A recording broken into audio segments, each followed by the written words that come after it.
Bapak, kami mengucap syukur Tuhan atas semua kasih-Mu, kemurahan, kebaikan-Mu. Mengucap syukur kalau tadi bangun pagi Engkau berikan kami nafas kehidupan. Mengucap syukur kalau hari ini kami masih bisa bergabung streaming di rumah atau streaming dimanapun kami berada. Mengucap syukur kami masih bisa datang ke Garing Nias. Mengucap syukur atas semua kasih yang telah Engkau nyatakan dalam hidup kami.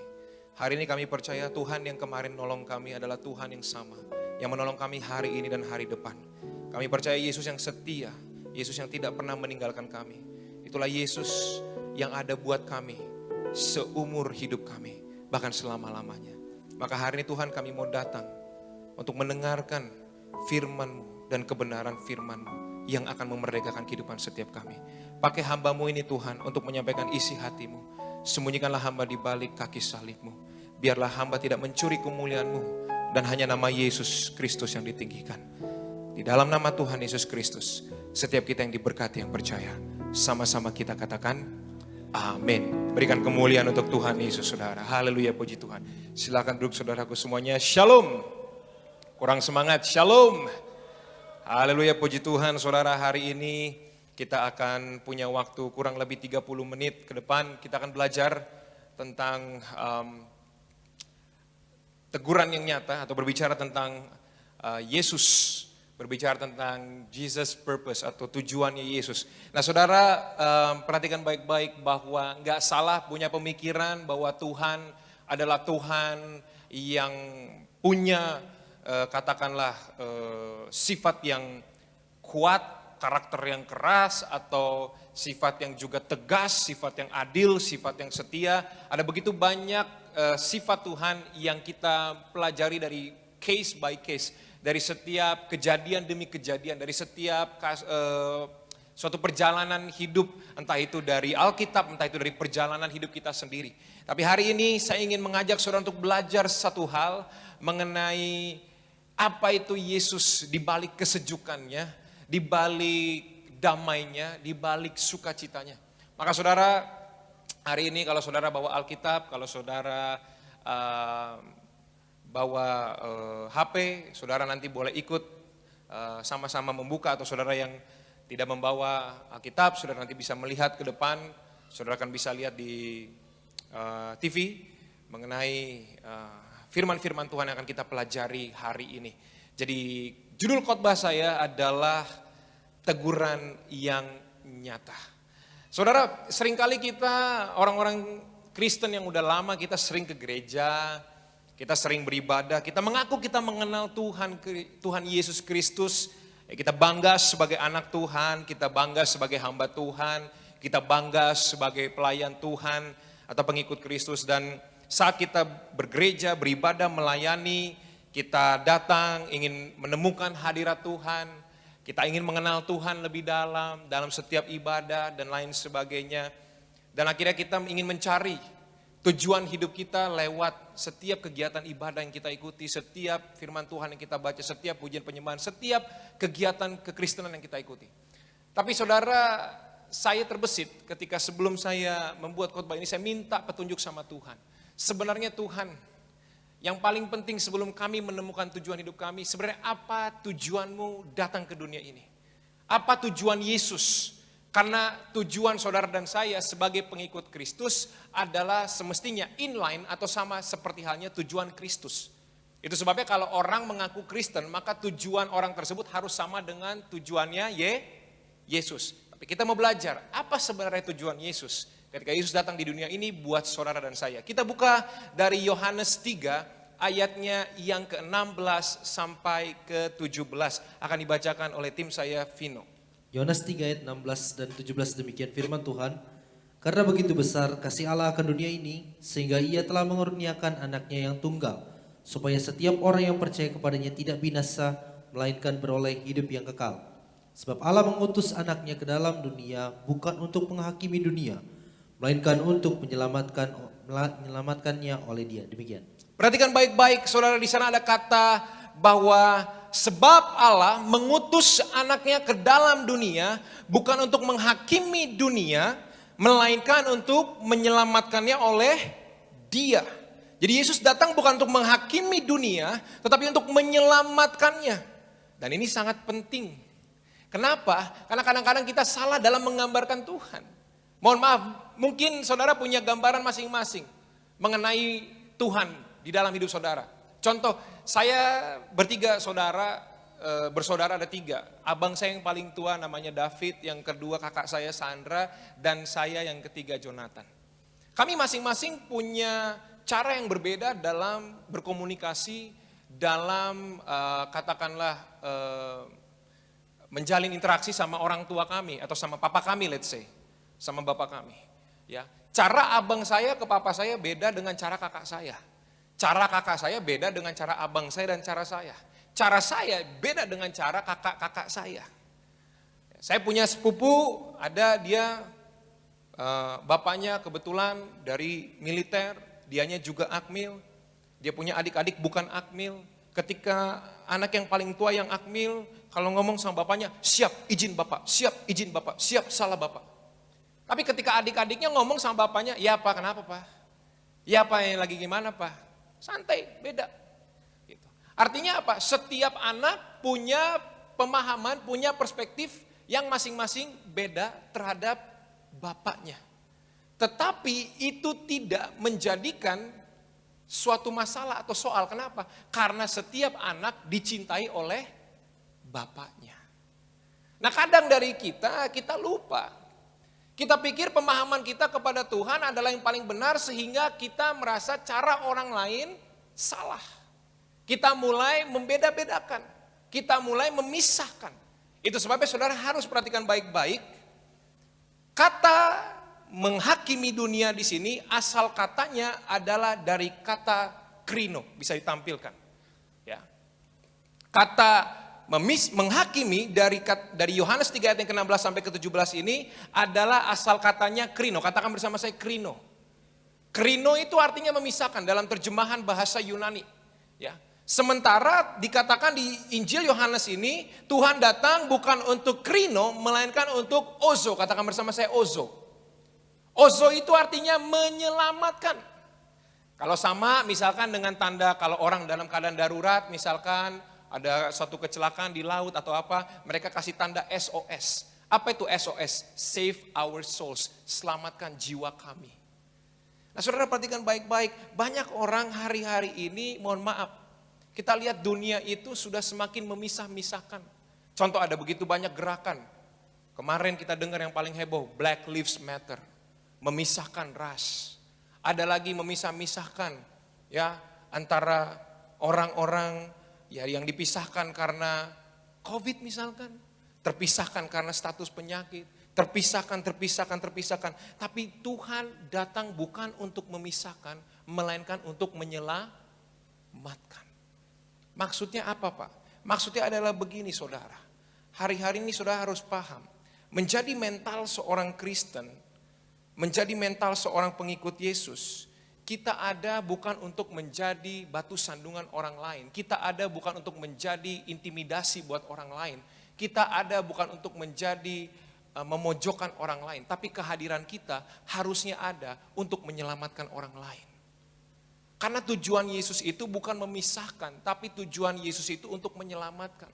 Sangat disayangkan kalau banyak orang Kristen bertumbuh jadi orang yang gampang menghakimi, orang yang gampang memisahkan, orang yang gampang memojokkan orang lain, menganggap dirinya lebih benar, menganggap dirinya lebih baik, menganggap dirinya pengenalannya dengan Bapaknya lebih benar, lebih baik, memaksakan perspektifnya kepada Tuhan terhadap orang lain, sehingga menganggap orang lain kurang benar dari dirinya, sehingga akhirnya ini bukanlah tujuan Yesus. Karena tujuan Yesus itu sendiri adalah menyelamatkan, dan kalau kata menyelamatkan di kata ozo ini artinya apa? Lawan dari kata memisahkan. Kita sebagai orang Kristen hari-hari harus paham di dalam segala keadaan orang-orang di sekitar kita. Jangan karena ada kita orang itu merasa makin kecil hati. Jangan karena ada kita orang itu malah jadi patah semangat. Karena apa? Karena mulut kita yang gampang menghakimi. Karena gampang mulut kita mencela, gampang mulut kita ngejudge, gampang mulut kita mojokin orang atas kesalahan orang lain. Saudara, kita gak pernah ada di posisi orang tersebut. Kita gak tahu apa yang sesungguhnya dihadapi orang tersebut. Kita gampang untuk menilai orang tersebut, tapi kita nggak paham apa yang dilalui sama orang tersebut. Yesus tahu kelemahan saudara dan saya, tapi Yesus memilih untuk tetap menyelamatkan saudara dan saya. Karena Yesus tahu, tanpa anugerahnya Tuhan, Tanpa kasihnya Tuhan, saudara dan saya bukan apa-apa. Sehingga kehadiran saudara di antara orang-orang di keluargamu, kehadiran saudara di kantormu, kehadiran saudara di tempat usahamu, kehadiran saudara di pergaulanmu, kehadiran saudara dimanapun saudara berada, bukan untuk memisahkan, bukan untuk memojokkan orang, bukan untuk mengucilkan orang, tapi justru kehadiran saudara adalah untuk menjadi orang itu diselamatkan. Karena lewat kehadiran saudara, orang melihat kesejukan Kristus dalam hidup saudara. Yang setuju boleh berikan kemuliaan buat Tuhan Yesus. Amin. Jadi ini adalah poin yang penting. Saya mau bilang sama saudara, hari-hari ini kalau saudara lihat Matius 7 ayat yang pertama sampai kedua, apa yang dikatakan Alkitab? Ya. Intinya tangan Tuhan ada untuk melepaskan kita dari belenggu dosa, karena dia tahu kita nggak bisa menyelamatkan diri kita sendiri. Tapi apa kata Tuhan mengenai menghakimi orang lain? Matius 7 ayat yang pertama sampai kedua, bisa dibacakan Vino. Matius 7 ayat pertama dan kedua demikian. Jangan kamu menghakimi supaya kamu tidak dihakimi. Karena dengan penghakiman yang kamu pakai untuk menghakimi, kamu akan dihakimi. Dan ukuran yang kamu pakai untuk mengukur akan diukurkan kepadamu. Amin.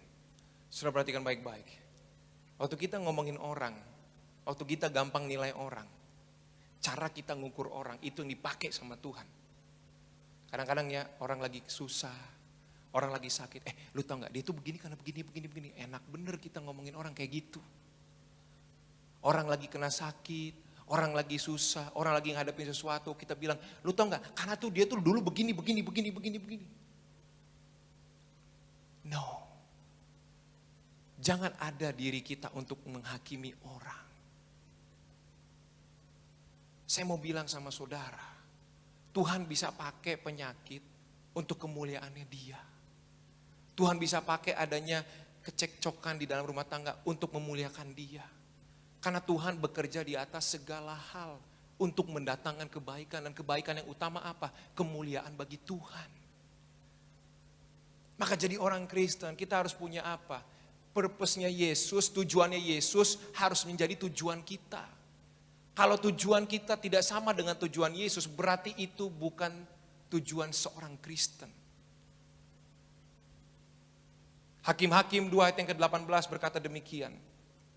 Setiap kali apabila Tuhan membangkitkan seorang hakim bagi mereka, maka Tuhan menyertai hakim itu dan menyelamatkan mereka dari tangan musuh mereka. Selama hakim itu hidup.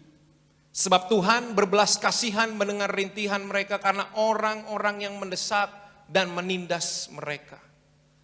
Saudara perhatikan baik-baik, Allah itu adil dan setia. Allah itu benar-benar memberikan setiap kita itu apa?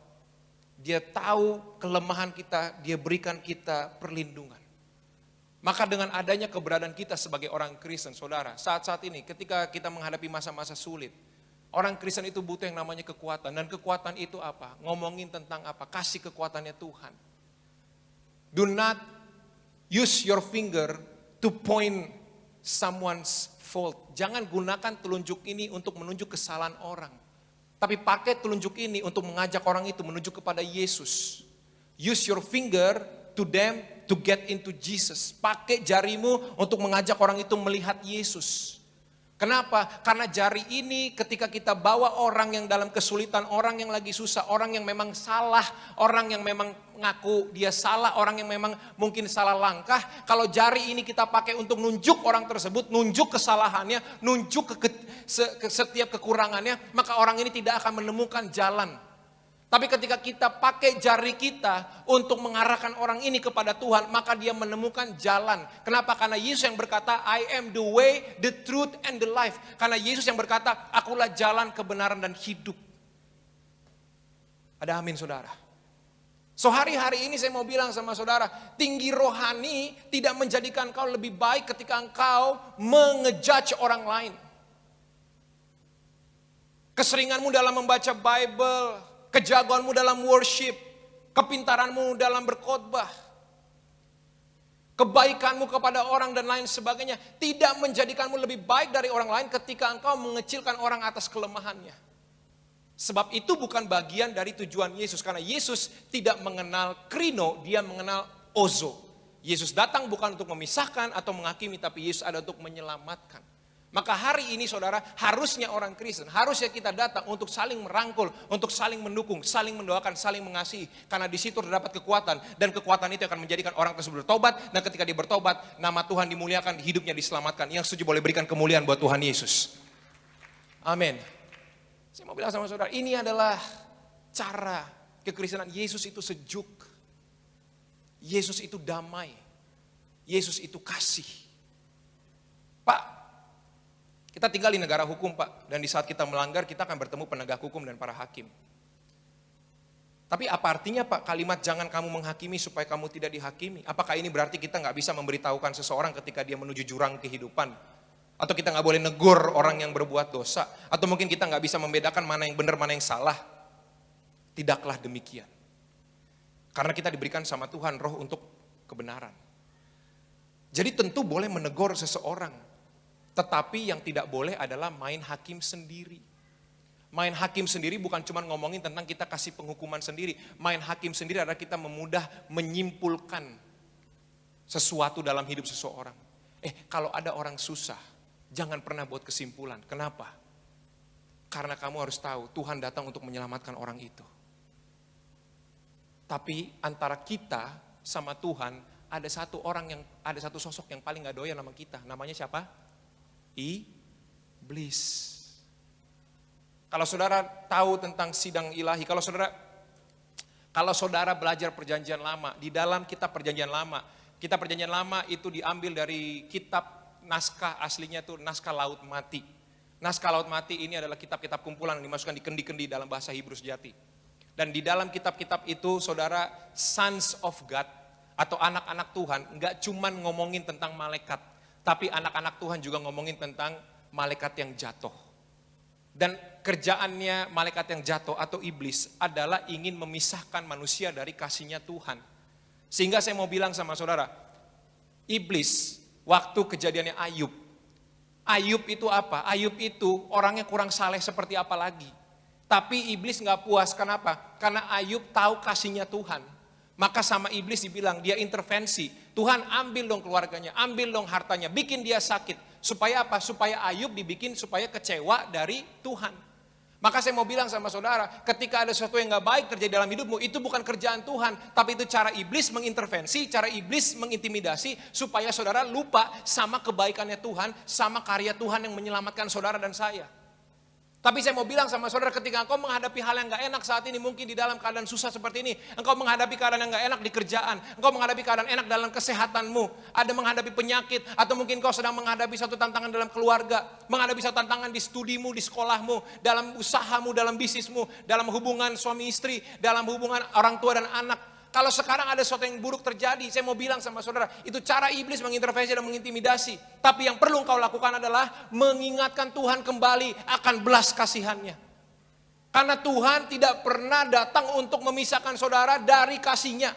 Tapi Tuhan ada untuk menyelamatkan saudara. Itu yang Injil Yohanes katakan. Sehingga saudara paham hari ini, ketika engkau menghadapi sesuatu yang buruk, engkau tidak menjadi kecewa, melainkan engkau mengingatkan Tuhan kembali akan belas kasihannya. Karena ketika engkau mengingatkan kembali belas kasihannya, Tuhan akan hidupmu. Maka janjinya Tuhan adalah ya dan amin. Sehingga engkau yang sakit disembuhkan, engkau yang sedang berbeban berat dipulihkan, engkau yang sedang dalam masalah Tuhan menangkan. Dan kemanapun kau melangkah, engkau tetap punya pengharapan. Karena imanmu dalam Yesus tidak akan kembali dengan sia-sia. Yang setuju boleh berikan kemuliaan buat Tuhan Yesus saudara. Amin. Saudara mengerti ini, saudara harus paham akan hal ini. Maka saya bilang sama saudara, gampang jadi Kristen yang menghakimi. Gampang. Tapi kalau saudara lihat menghakimi orang itu beda sama yang ditampilkan. Karena orang itu punya sifat nature secara natural. Mereka pengen diakui. Mereka ingin dilihat keren. Mereka ingin diakui. Mereka ingin dilihat wah. Mereka ingin dianggap sama orang. Padahal mungkin dalamnya gak seperti itu. Itu nature-nya. Dan kalau orang itu ditunjuk, kalau orang itu dibilang salah, dia akan ada sifat naturalnya untuk defense, untuk mencari pembenaran, untuk bertahan. Itu sifat naturalnya manusia dan saya paham. Saya paham. Karena saya pun manusia dan saya pernah merasakan itu. Itu sebabnya saya mau bilang sama saudara, banyak orang-orang yang mohon maaf, datang konseling atau minta doa. Masalahnya tidak seperti yang ditampilkan di sosial medianya. Di Instagramnya mereka kelihatan happy. Di Instagramnya mereka kelihatan hidupnya baik-baik aja. Ternyata di balik itu jauh dari itu semua. Karena sifat dasarnya manusia ingin menampilkan sesuatu agar diakui dan diterima. Penerimaan dari orang lain. Tapi berbahagialah saudara yang kemana melangkah. Engkau tidak perlu menjadi seseorang yang berbeda. Engkau jujur dengan siapa dirimu. Engkau jujur dengan apa adanya dirimu. Dan kau melangkah dengan kasih-Nya Tuhan. Karena ketika engkau diterima dengan apa adanya dirimu. Dan kau membawa Yesus kemanapun kau melangkah. Artinya engkau sudah jujur. Bahwa kemanapun kau melangkah. Hanya Yesus yang menjadikan engkau diterima. Kalau engkau menjadi orang lain. Engkau mencoba mencari penerimaan. Dan engkau menjadi hidup yang palsu. Maka engkau akan menyiksa dirimu sendiri. Kalau engkau menjadi orang lain hanya untuk menghindari penghakiman orang, hanya menghindari gosipan orang, hanya menghindari perkataan orang yang gak enak, mohon maaf engkau menyiksa dirimu sendiri. Tapi biarkan omongan-omongan itu datang kepadamu, biarkan penghakiman orang datang padamu, selama engkau jujur engkau dengan apa adanya dirimu, dan engkau tahu kemana melangkah engkau bersama Tuhan Yesus. Tuhan Yesus yang membelamu kemanapun kau melangkah. Yang setuju boleh berikan kemuliaan buat Tuhan Yesus saudara. Ini adalah ketenangan yang saudara bisa dapatkan dari Yesus. Sehingga saudara nggak banyak melihat, nggak lebih banyak melihat kekurangan, tapi saudara mengucapkan banyak syukur sama Tuhan. Amsal 27 ayat yang kelima berkata, lebih baik teguran yang nyata-nyata daripada kasih yang tersembunyi. Lebih baik teguran yang nyata-nyata daripada kasih yang tersembunyi. Artinya apa saudara? Jadi orang kita harus fair. Kalau kita gak senang sama orang, kalau kita ngerasa ada orang salah, ngomong depan orang itu. Jangan saudara ngomong di belakang orang itu. Mohon maaf saudara-saudara bilang, oh saya gak suka nih, Pastor Jonathan begini. Tapi saudara ngomongnya gak sama saya, ya saya gak bakal tahu kesalahan saya. Mau sampai tahun kapanpun saya gak akan tahu kalau saudara gak ngomong sama saya. Kenapa? Kalau saudara bisa ngomong di belakang saya, belum tentu orang itu akan ngomongin ke saya. Dan akhirnya apa? Itu menjadi isapan jempol sia-sia, nggak kemana-mana. Orang ini pun nggak akan berubah. Tapi ketika saudara ngomong di depan orang tersebut, saudara kasih tahu kesalahannya apa, saudara kasih tahu saudara nggak senangnya kenapa, saudara akan mengubahkan orang ini karena dia tahu kesalahan dia apa dan dia bisa merubah dirinya. Itu sebabnya jangan ngomongin orang di belakang. Kenapa? Karena ketika engkau ngomong di belakang nggak akan pernah clear masalahnya. Tapi ketika engkau ngomong, engkau jujur, engkau terbuka, ngomong ada apa-apa adanya. Ngomong sama orang itu, kenapa. Amsal yang berkata, lebih baik teguran yang nyata-nyata daripada kasih yang tersembunyi. Di depan orang itu engkau ngomong apa adanya, walaupun kelihatannya gak enak, tapi di belakang engkau melindungi dia. Itulah kasih yang sebenarnya. Seperti itu saudara dalam hidup ini. Itu artinya fair. Kita jadi orang Kristen yang fair. Yohanes 7 ayat yang ke-24. Dikatakan janganlah menghakimi menurut apa yang nampak. Tetapi hakimilah dengan adil. Dalam terjemahan New Translation dikatakan look beneath the surface so you can judge correctly. Lihat di bawah permukaannya sehingga engkau bisa menyimpulkan dengan benar.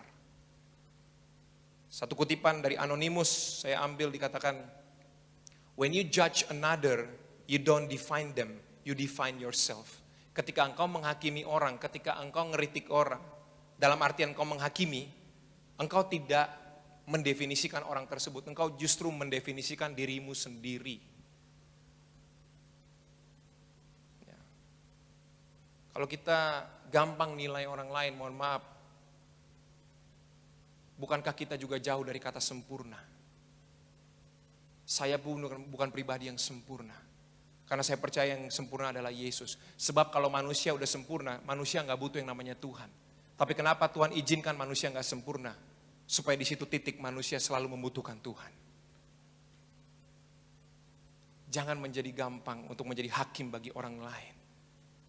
Tapi jadilah orang yang membawa orang itu kepada keselamatan. Ada amin saudaraku. Ini masa-masa yang sulit. Cara kita hidup sebagai seorang Kristen harus benar-benar mengikuti tujuannya Yesus. Sibuk menghitung atau menunjuk dosa orang lain tidak membuat diri kita menjadi lebih benar atau lebih suci. Kita nggak boleh merasa paling benar sendiri. Kita merasa kita yang paling benar dalam pemahaman kita akan Tuhan, menghakimi orang lain, menganggap rendah orang lain dan menjadi sombong.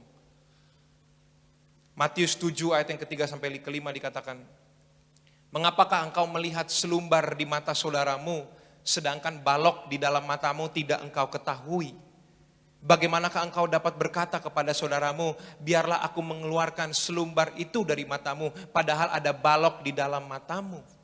Hai orang munafik, keluarkanlah dahulu balok dari matamu, maka engkau akan melihat dengan jelas untuk mengeluarkan selumbar itu dari mata saudaramu.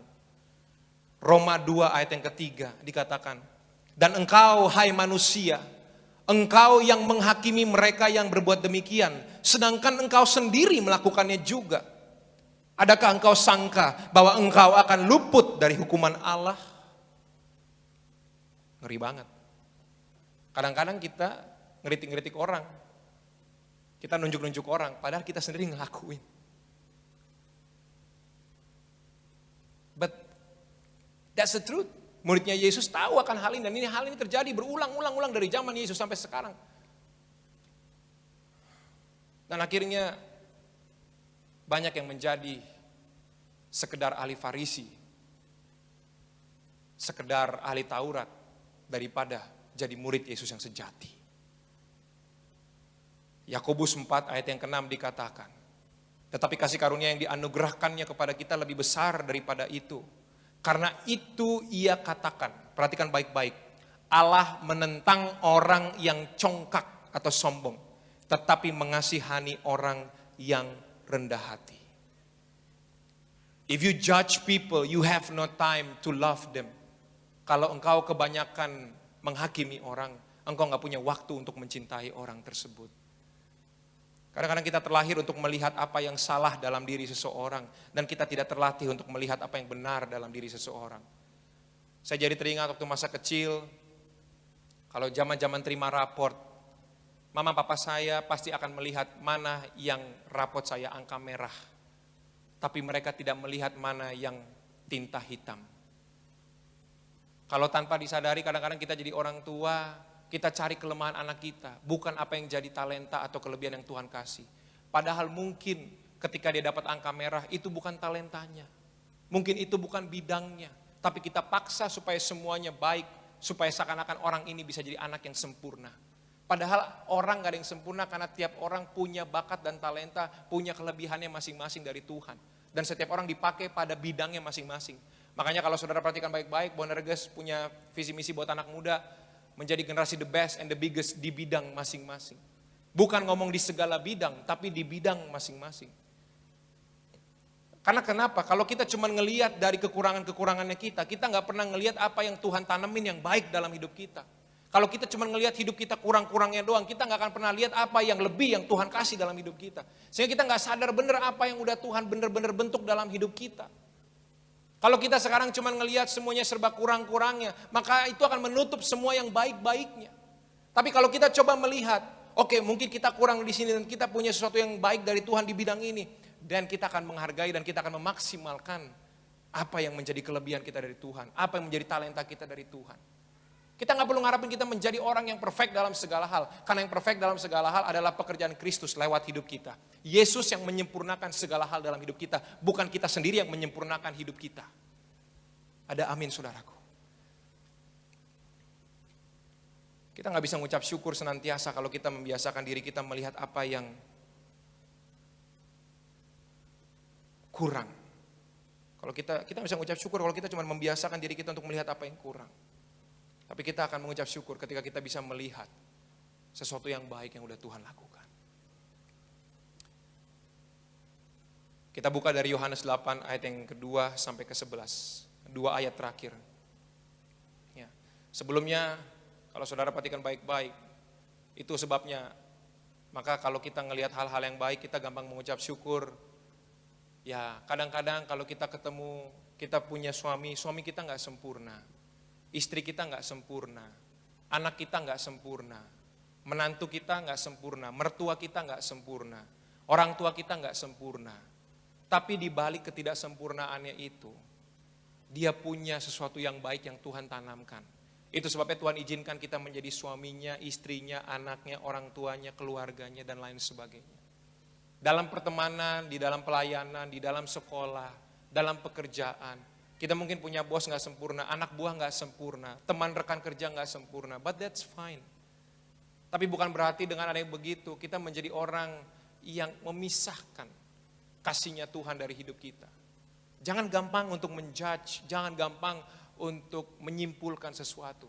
Karena saudara harus tahu, tujuan Yesus adalah untuk menyelamatkan. Ya, kita buka Yohanes 8 ayat yang kedua sampai ke-11, Vino bisa bacakan. Yohanes 8 ayat yang kedua sampai dengan ke-11, demikian firman Tuhan. Pagi-pagi benar ia berada lagi di bait Allah dan seluruh rakyat datang kepadanya. Ia duduk dan mengajar mereka. Maka ahli-ahli Taurat dan orang-orang Farisi membawa kepadanya seorang perempuan yang kedapatan berbuat zina. Mereka menempatkan perempuan itu di tengah-tengah, lalu berkata kepada Yesus, Rabi, perempuan ini tertangkap basah ketika ia sedang berbuat zina. Musa dalam hukum Taurat memerintahkan kita untuk melempari perempuan-perempuan yang demikian. Apakah pendapatmu tentang hal itu? Mereka mengatakan hal itu untuk mencobai dia supaya mereka memperoleh suatu untuk menyalahkannya. Tetapi Yesus membungkuk lalu menulis dengan jarinya di tanah. Dan ketika mereka terus-menerus bertanya kepadanya, ia pun bangkit berdiri lalu berkata kepada mereka, Barang siapa di antara kamu tidak berdosa, hendaklah ia yang pertama melemparkan batu kepada perempuan itu. Lalu ia membungkuk pula dan menulis di tanah. Tetapi setelah mereka mendengar perkataan itu, pergilah mereka seorang demi seorang, mulai dari yang tertua. Akhirnya tinggallah Yesus seorang diri dengan perempuan itu yang tetap di tempatnya. Lalu Yesus bangkit berdiri dan berkata kepadanya, Hai perempuan, di manakah mereka? Tidakkah adakah seorang yang menghukum kau? Jawabnya, tidak ada Tuhan. Lalu kata Yesus, Aku pun tidak menghukum kau. Pergilah dan jangan berbuat dosa lagi mulai dari sekarang. Demikian. Amin. Saudara perhatikan baik-baik. Dari zaman Nabi Musa, dari zaman perjanjian lama, yang namanya Tuhan gak pernah ngaku siapa namanya. Itu sebabnya orang Israel, kalau zaman Musa dia nanya waktu ada api datang gitu di Gunung Sinai, Musa tanya, siapakah engkau? Allah menjawab, aku adalah aku. Dari zaman dulu orang Israel mencari nama buat Yahweh. Akhirnya mereka sebut Allah Abraham, Ishak dan Yakub. Tetapi Tuhan menampakkan atau menunjukkan siapa namanya ketika yang namanya Yesus hadir.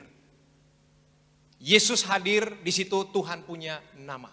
Nah kalau saudara perhatikan baik-baik, saya sempat bertanya, sempat kita diskusi sama tim, bahwa waktu Yesus di Alkitab, waktu Yesus membungkuk menuliskan dengan jari-jarinya, Alkitab gak terlalu menjelaskan apa yang dia tulis. Tetapi saya percaya, dan tim juga, waktu kita diskusi, kita minta hikmat sama Tuhan. Ini menunjukkan bahwa Yesus menunjukkan dialah Tuhan yang sama yang menuliskan setiap hukum Taurat. Karena dialah Tuhan itu. Artinya dia yang punya otoritas, dialah Tuhan itu. Makanya dia menunjukkan ini adalah sebagai gambaran bahwa aku yang kasih hukum. Aku yang punya otoritas, aku yang kasih semua. Karena akulah Tuhan itu. Inilah aku yang hadir. Yesus adalah gambaran dari Tuhan itu sendiri, dari perjanjian lama. Nah kalau saudara perhatikan baik-baik, ketika dia tahu kelemahan wanita ini, ketika dia tahu keadaan wanita ini terpojok, wanita ini tertangkap basah, wanita ini dalam segala kelemahannya. Tetapi yang Yesus lakukan, dia datang untuk ozo, bukan kri. Dia datang untuk menyelamatkan wanita tersebut. Karena kehadiran dia bukan untuk memojokkan orang yang lagi gak benar. Kehadiran dia bukan untuk memojokkan orang yang lagi salah. Kehadiran dia bukan untuk memojokkan orang yang dalam kelemahannya. Tetapi kehadiran dia untuk membangkitkan orang yang salah. Membangkitkan orang yang terjatuh. Membangkitkan orang yang terpojok. Supaya orang yang terpojok itu punya kekuatan untuk hidup dalam pertobatan. Itu sebabnya dia bilang pulanglah dan jangan berbuat dosa lagi. Karena dia tahu anugerah Tuhan, kasihnya Tuhan yang sanggup membuat orang maju. Nah kalau kita saudara lagi dalam keadaan gak enak, dalam keadaan yang lagi susah, kita dapatnya dakwaan, kita dapatnya telunjuk yang nunjuk kita, yang ngomongin tentang kesalahan di masa lalu, yang ngomongin tentang siapa kita di masa lalu, maka gak ada kesempatan buat orang ini melihat adanya secercah harapan untuk berubah. Tetapi ketika orang melihat adanya anugerah yang Tuhan kasih, ketika orang melihat bahwa Allah datang untuk menyelamatkan dia, maka sekejap itu juga Tuhan berikan dia kekuatan. Itu sebabnya sebagai orang Kristen, tujuan kita bukan untuk saling ngejudge, bukan untuk saling nunjuk, tapi tujuan kita sebagai orang Kristen untuk saling ikut mendampingi, mensupport, dan akhirnya menyelamatkan lewat kehadiran Kristus dalam hidup kita masing-masing. Ada amin. Saya mau bilang sama saudara, makanya Yesus hari ini, dan kalau saudara perhatikan baik-baik, ini wanita yang tertangkap berzina. Zina itu gak mungkin cuma wanita doang, ada prianya. Kenapa prianya gak diadili? Ini kan ngomongin tentang apa? Adanya suatu permainan bisa jadi. Adanya mungkin suatu aksi hipokrit atau kemunafikan. Harusnya ada prianya juga dong yang diadili. Kenapa Maria Magdalenanya doang? Tapi ini ngomongin apa? Ini artinya ngomongin bahwa yang adil itu cuman Yesus. Yesus tahu apa yang harus diperbuat dan dia tidak terpengaruh dengan pressure ahli-ahli Taurat yang mohon maaf, quote and quote, yang merasa tinggi rohani. Dia gak terpengaruh dengan pressure orang-orang yang merasa tinggi rohani tersebut. Sampai bawa-bawa hukum Musa, dia gak terpengaruh. Dia gak terpengaruh dan dia dengan cool dan dengan belas kasihan, dia dan anugerahnya, dia datang dan kebenaran dan ada dalam seorang yang bernama Yesus. Dan kebenaran dia berkata agar dia jangan berbuat dosa lagi. Atau sesuatu yang lebih buruk bisa terjadi. Artinya apa? Tuhan setia, Tuhan adil, Tuhan kebenaran. Kebenaran Tuhan ada datang bersama kasih-Nya. Yang setuju boleh berikan kemuliaan buat Tuhan Yesus. Saya ingin mengajak saudara untuk kembali mengingat. Supaya saudara yang hari ini dalam keadaan down. Supaya engkau yang hari ini merasa dalam keadaan gak baik.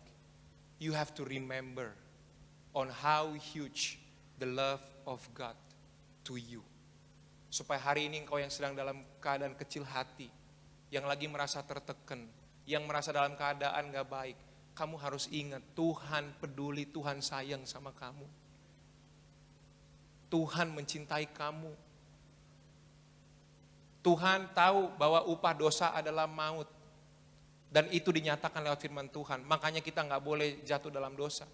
Tetapi Tuhan yang setia, dia bilang apa? Akulah jalan, kebenaran dan hidup. Artinya apa? Kebenaran ada, hidup ada, tapi jalannya jangan diambil. Karena jalannya itu yang paling penting. Dan jalannya itu adalah Yesus. Maka hari ini tunjukkan karakter Yesus dalam hidup kita masing-masing. Jangan menjadi orang yang gampang menghakimi. Jangan menjadi orang yang gampang nunjuk orang. Sebaliknya saudara, kita bisa menjadi batu sandungan kalau kita menghakimi orang-orang yang demikian. Yohanes 1 ayat yang ke-29, saya undang WL Singers dan pemusik. Yohanes 1 ayat yang ke-29 bisa dibacakan Vino. Demikian firman Tuhan. Pada keesokan harinya Yohanes melihat Yesus datang padanya dan ia berkata, lihatlah anak domba Allah yang menghapus dosa dunia. Lihatlah anak domba Allah yang menghapus dosa dunia. Lihatlah. Lihatlah pengorbanannya. Lihat ini. Lihat.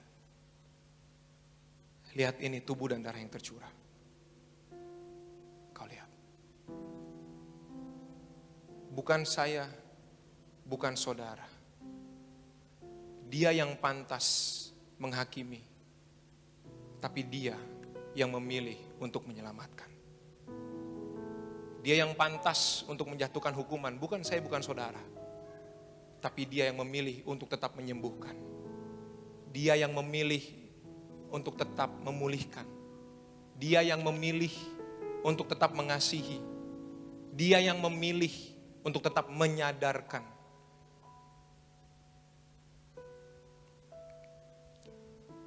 Use your finger not to point on someone's fault, but use your finger to point them to Jesus. Because He is the way, the truth, and the life. Pakai jarimu. Bukan untuk memojokkan orang. Tapi pakai jarimu untuk mengantar orang ini melihat ke arah Yesus. karena dialah jalan, kebenaran, dan hidup. Berikan kemuliaan untuk Tuhan Yesus. Haleluya. Saya ingin mengajak saudara untuk membawa satu pujian. Bejana.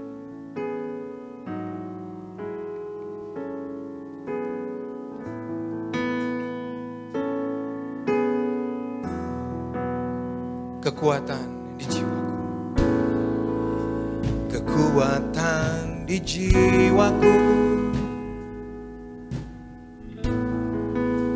ketenangan batinku, ada dalam hadirat-Mu, ku menyembah-Mu. Tersungkurku di kaki-Mu ya Bapa, tersungkurku di kaki-Mu, rasakan hadirat-Mu, takkan ku melepaskan-Mu, Kau cahaya bagiku. Mengiringmu seumur hidupku, masuk dalam rencana-Mu Bapa. Pikiranku, kehendakku, ku serahkan padamu. Harapanku hanya di dalam-Mu, ku kan teguh bersama-Mu Tuhan. Jadikan ku bejana-Mu untuk memuliakan-Mu. Mengiringmu seumur hidupku, masuk dalam rencana-Mu Bapa. Pikiranku, kehendakku, ku serahkan padamu.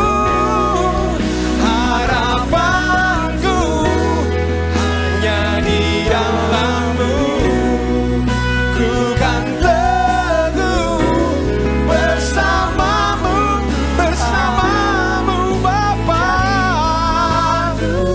Jadikan aku rencana-Mu untuk kemuliaan-Mu.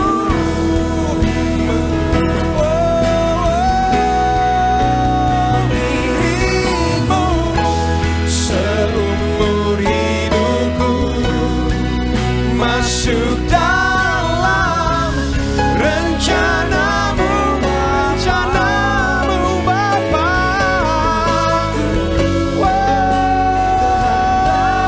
Tuhan, ku serahkan padamu.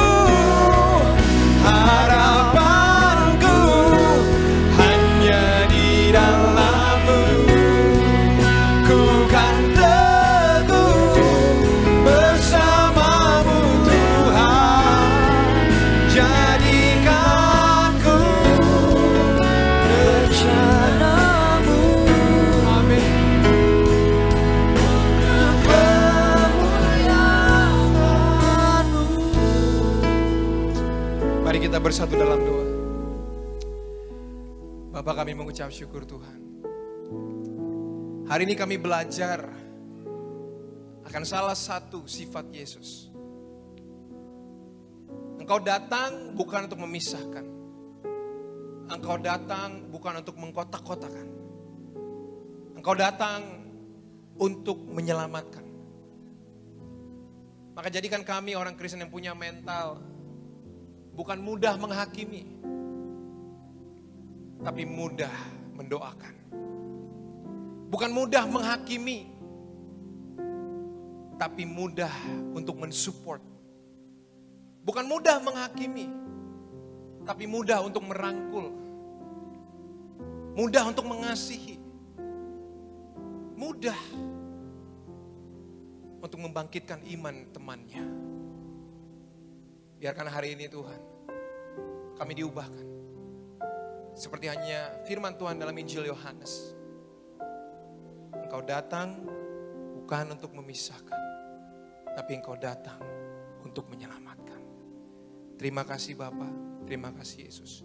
Kiranya Roh Kudus Tuhan menyertai setiap jemaat Tuhan, pengerja, semua siapapun yang hari ini beribadah lewat streaming ataupun di gereja Nias, di gereja Tiberias cabang Nias, agar kasih Tuhan melimpah mengubahkan mereka. Karena kami tahu You are the truth, You are the life, but the most important thing, You are the way. Yang paling penting dari kebenaran dan hidup itu, Engkaulah jalannya dan kasih-Mu yang menguatkan setiap kami. Dalam nama Tuhan Yesus Kristus, setiap kita yang diberkati yang percaya, sama-sama kita katakan amin. Berikan kemuliaan untuk Tuhan Yesus, saudara. Haleluya.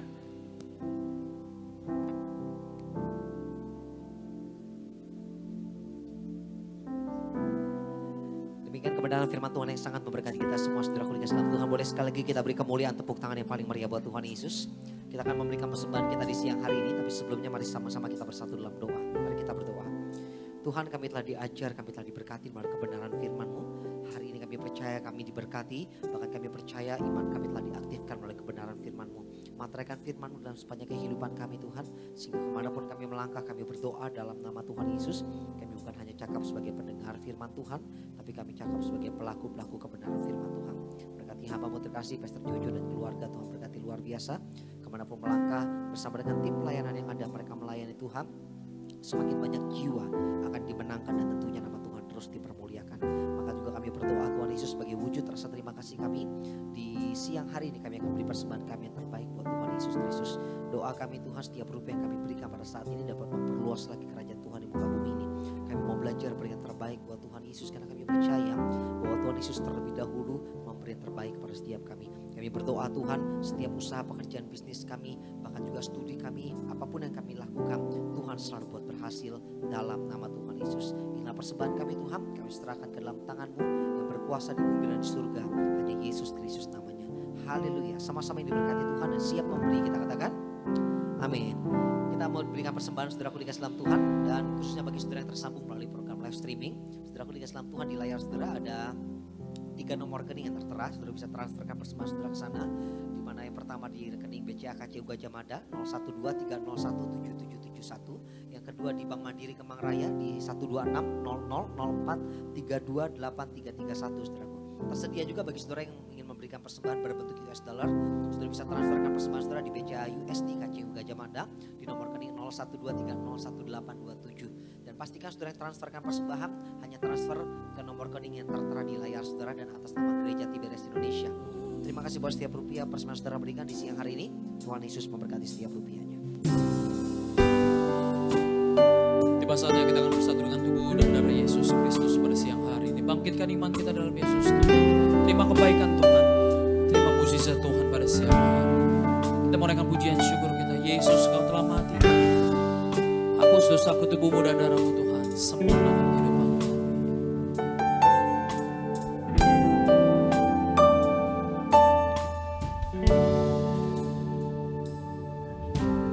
Yesus,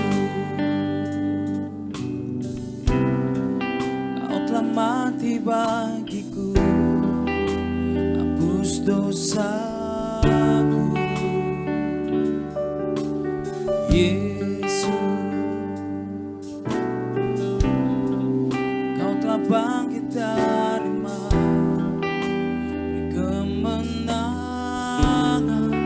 Bersama-sama kita boleh bangkit berdiri. Dan darahmu tercurah bagi kami, menyucikan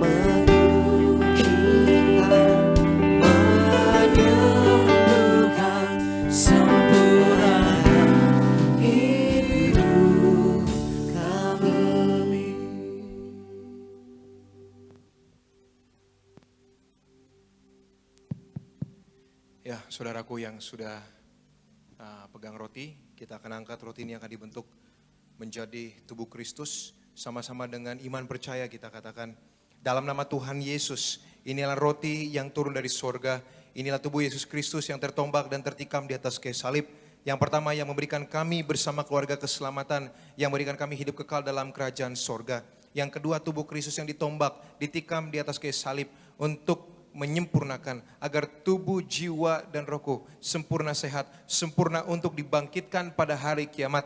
Yang ketiga, tubuh Kristus yang ditombak, ditikam di atas kayu salib agar kami semua bersama keluarga mulai hari ini kami tidak akan terkapar di meja operasi, tidak akan terkapar di rumah sakit, tidak akan terkapar di ruang ICU. Kami tolak segala bentuk sakit kanker, tolak segala bentuk sakit tumor, tolak segala bentuk COVID-19. Kami percaya setiap detail tubuh kami, setiap detail organ tubuh kami dirancang sempurna sama Tuhan. Bahkan dimanapun kami melangkah, kami dijaga malaikat sorga, tidak jatuh, tidak bahaya, dan tidak celaka. Dalam nama Tuhan Yesus Kristus, inilah roti yang turun dari sorga, inilah tubuh Tuhan Yesus Kristus. Mari saudaraku kita makan, inilah tubuh Tuhan Yesus Kristus.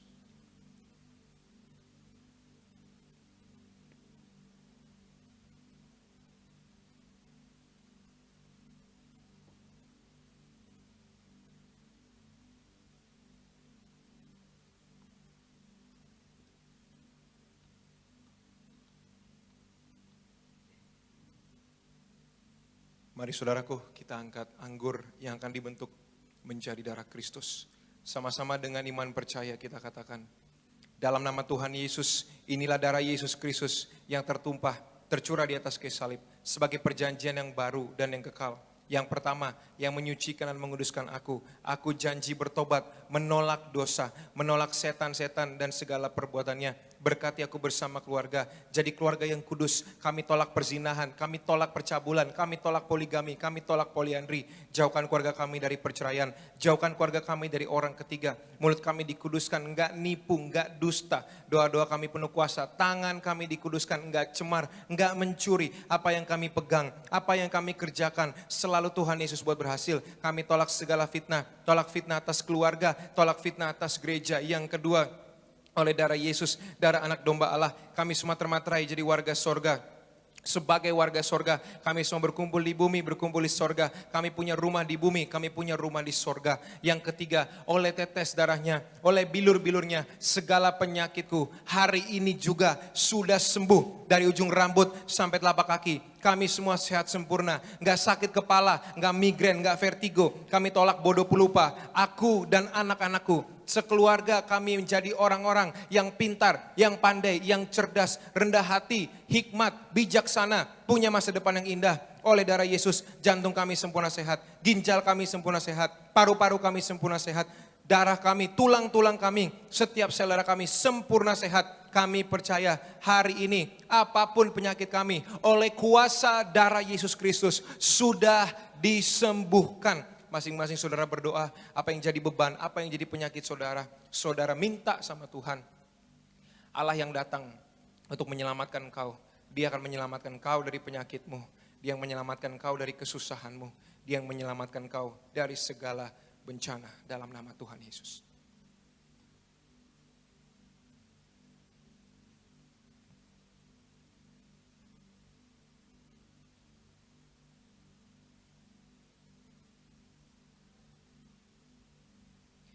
Mari sama-sama kita katakan, Tuhan Yesus yang ngajar kepada gembala sidang gereja Tiberias bahwa perjamuan kudus ini kuasanya lebih dari roti mana.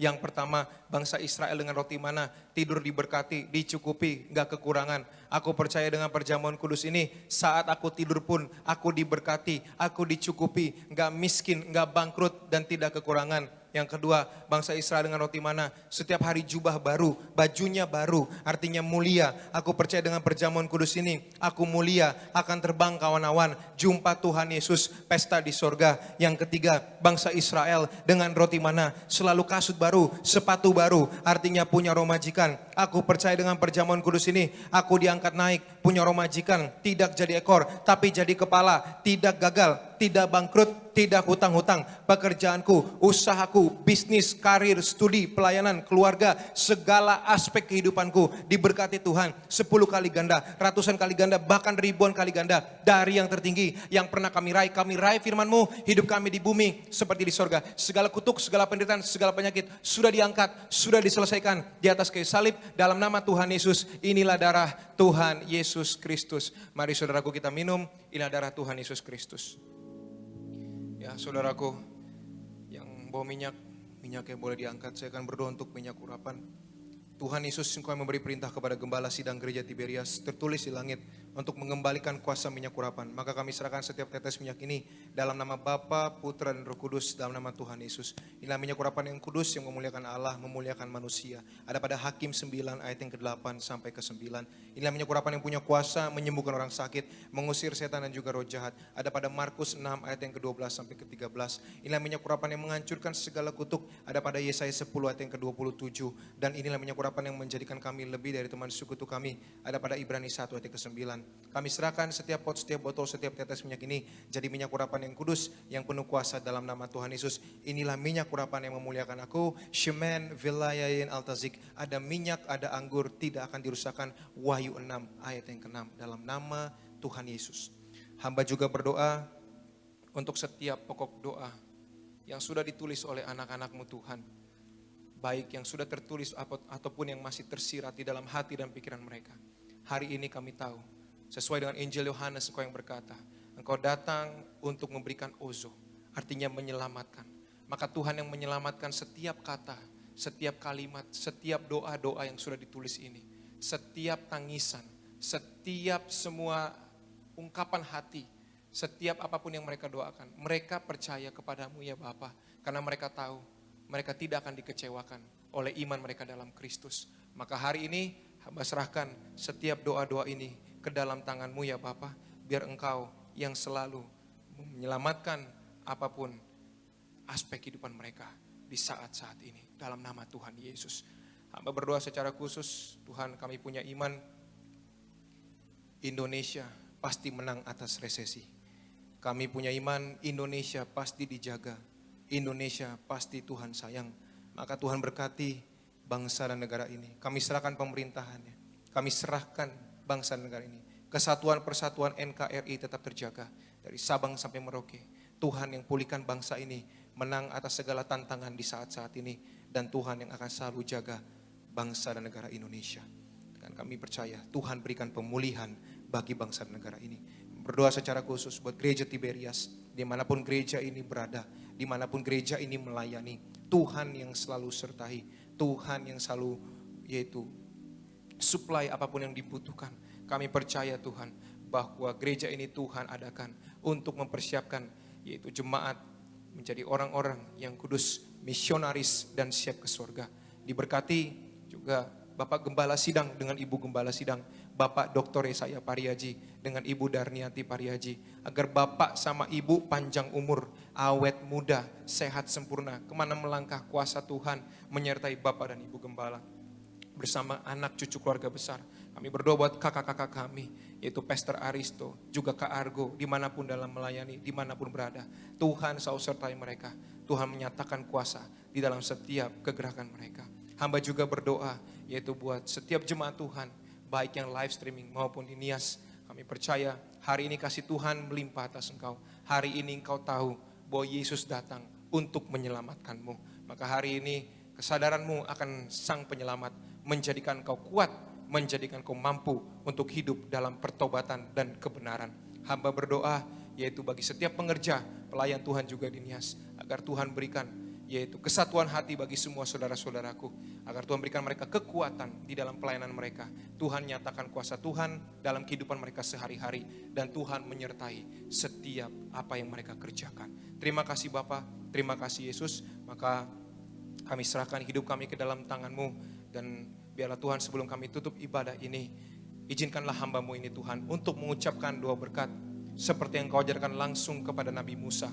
Musa mengajarkan kepada Harun dan anak-anaknya untuk diucapkan kepada bangsa Israel sebagai bentuk perkenanan Tuhan, perlindungan Tuhan bagi umat pilihan. Ketika mereka diperhadapkan dengan maut, bangsa Mesir mengejar mereka, engkau membelah lautan menjadi dua, mereka diselamatkan. Ketika mereka hidup di padang gurun 40-an tahun lamanya menantikan tanah perjanjian, sampai akhirnya mereka mendapatkan itu, engkau mendampingi mereka dengan tiang awan, tiang api, bahkan roti mana yang tidak berkesudahan. Maka hari ini terlebih kami yang sudah menerima tubuh dan darah Yesus, kami pasti Tuhan berikan yang terbaik, yaitu kerajaan sorga menjadi rumah kami yang terakhir. Haleluya. Yevarekeka Adonai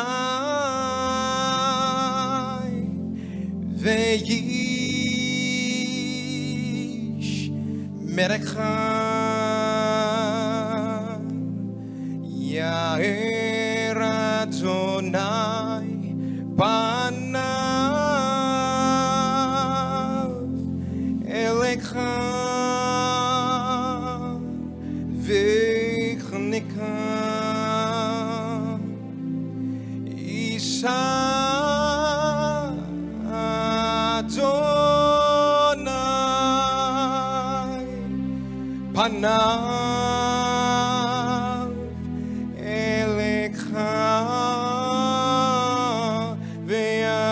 Hashem leka shalom, ve'ah Hashem leka shalom. Kiranya kasihnya, anugerah, kemurahan, kebaikannya Tuhan akan selalu menyertai saudara sekalian dan saya sampai Tuhan Yesus datang kali kedua untuk menjemput saudara dan saya masuk ke dalam kerajaan yang kekal, dan tidak ada satu orang pun yang tertinggal, agar engkau dan saya kita menikmati janjinya Tuhan. Tuhan yang berkata, di rumah Bapakku banyak tempat tinggal, maka artinya rumahmu dan rumahku sudah Tuhan sediakan di kerajaan sorga. Sampai nanti saatnya kelak engkau dan saya duduk seperjamuan kudus dengan Tuhan Yesus di ruang maha kudus, menikmati kekekalan bersama selama-lamanya. Di dalam nama Tuhan Yesus, setiap kita yang diberkati, yang percaya, sama-sama kita katakan amin. Berikan kemuliaan untuk Tuhan Yesus. Haleluya.